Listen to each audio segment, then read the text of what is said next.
अरे आम्हाला फक्त राजकारण करायचं असतं, निवडून यायचं असतं.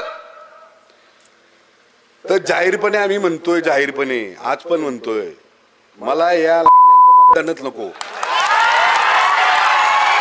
मला मतदानच नको. अरे जो वाईट नजर टाकतो माझ्या माता भगिनींवर त्याचं मतदानच नको. अरे जो आमच्या या देवस्थानच्या जागेवर वगवट बसवतो त्याचं मला मतदानच नको.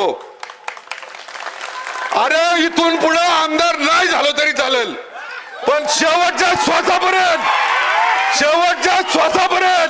हिंदू धर्माच्या अस्मितेसाठी, हिंदू धर्माच्या देश धर्मासाठी आम्ही सगळेजण प्रत्येक ठिकाणी जाणार, ही जागृती करणार.